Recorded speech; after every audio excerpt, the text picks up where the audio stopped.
अमर BA पास होकर भी बेरोजगार था। उसने कई इंटरव्यू दिए पर कहीं भी कामयाब नहीं हुआ था।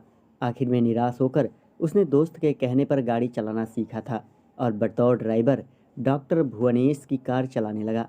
अमर की मेहनत और ईमानदारी से खुश होकर भुवनेश उसे बेटे की तरह मानने लगे और उसकी हर ज़रूरत को तुरंत पूरा कर देते। पारो डॉक्टर भुवनेश की इकलौती बेटी थी।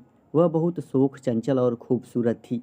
वह हमेशा अपनी अदाओं से अमर को रिझाती थी, पर अमर मन में ही उसे अपनी बहन मानता था और पिछले रक्षाबंधन पर पारो ने अमर को राखी बांधी थी।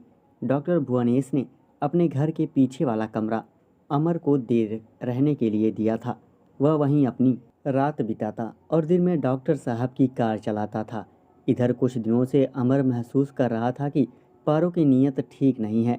वह तरह तरह से उसे अपने जाल में फंसाने की कोशिश कर रही थी।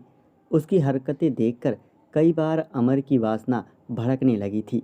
वह बदनामी और नौकरी चले जाने के डर से वह मन मसोट कर रह जाता था। पिछले हफ्ते की बात है। डॉक्टर भुवनेश अमर से बोले, अमर, पारो अपनी कुछ सहेलियों के साथ पिकनिक पर जा रही है। तुम सबको कार से ले जाओ। ध्यान रखना किसी को कोई तकलीफ ना हो। जी। अमर ने बस इतना ही कहा। अमर ने गाड़ी निकाली तो पारो कार पर सवार हो गई। कार चल पड़ी। कहाँ जाना है? तभी अमर ने पारो से पूछा। पारो बोली, होटल मयूरी। क्या तुम होटल में पिकनिक मना रही हो? तुम्हारी सहेलियाँ कहाँ रह गई? अमर ने पारो से फिर पूछा। पिकनिक वाली बात गलत थी। मैंने पापा से झूठ बोला था। पारो हंसते हुए बोली। पहले तुम एक कमरा तो बुक करवाओ। अमर ने हैरानी से पारो की तरफ देखा और कमरा बुक कराने के लिए होटल की ओर चल गया।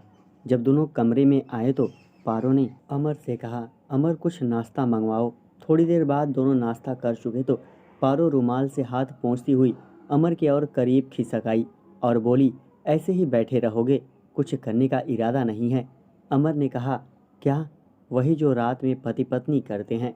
इतना कहते ही पारो ने, दोस्तों चैनल को सब्सक्राइब करें और हिलाते रहें। Thank you.